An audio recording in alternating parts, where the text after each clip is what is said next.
What drove you personally to get involved, and why this issue is so important to you that you spend your time volunteering to do this?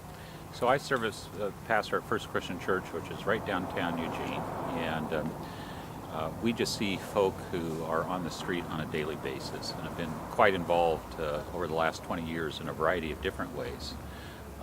We have a breakfast there, for instance, every Sunday morning that serves about 250 people. We have our trailer ministry that provides housing in the alley of the church for 3 or 4 folk. We have the Egan Warming Center on freezing nights that provides housing for about 100 people as an emergency on those nights. And so when this project began, as folks came out of the Occupy movement, and here in Eugene they were camping out as part of that protest, and many of the folk who were homeless asked if they could camp with them and developed a relationship with them. And so the people that were involved in that said, we've got to do something to try to organize to assist these folk.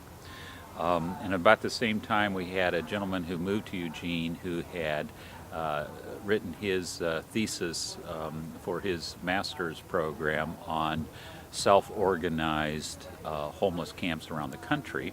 And he came in with a particular vision of how to do this. And then that group recruited me to be involved. And we formed a nonprofit to do this.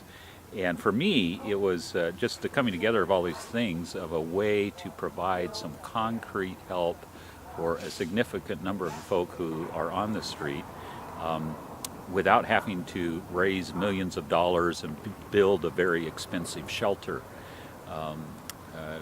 We know that we have over 1,700 people on our one-night homeless count that was done in January of last year, and we only have shelter beds for about 500. So there are about 1,200 people on the street on any given night in this community, and during the summertime that probably doubles.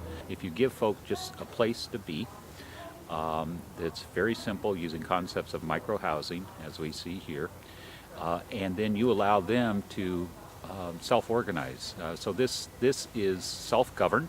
There is a nonprofit board that provides oversight, but all the leadership for running this is from those who live here themselves. We have absolutely no staff, so it's all volunteers.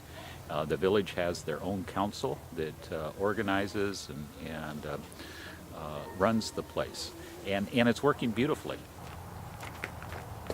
Yeah.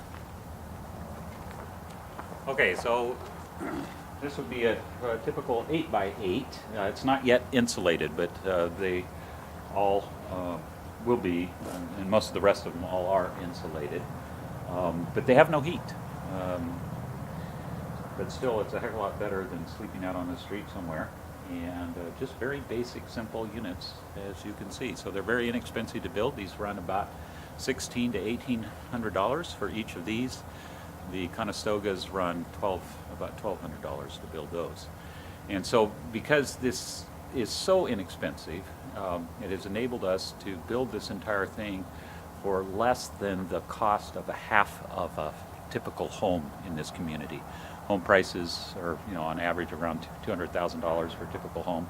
We have built this for under $100,000. Look like carrots.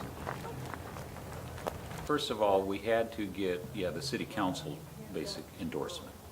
So that just meant a lot of lobbying of the city councilors, selling them on the concept of a self-governed village, and that it was worth the city's investment, so to speak, in providing the land for this pilot project. And so this is a pilot project to demonstrate that this kind of concept does work. To my knowledge, the city, this is public land, but the city is, not paying anything for it. They weren't using this for anything other than parking vehicles on. Come on. I would say the city spends way more on police who have to respond to situations that arise when people have nowhere else to go. So in fact, doing this kind of thing saves the city money. I was telling somebody the other day, I said, if you want to see democracy, true democracy at work, come to the meeting, because it's not up to any one person, and we really make all the decisions as a community. And you served on the council here. Could you talk about your experience with that? The council doesn't run the village. The villagers run the village. The council really, the only job of council is to deal with situations as they come up, to handle enforcing the agreements that we've all voted on.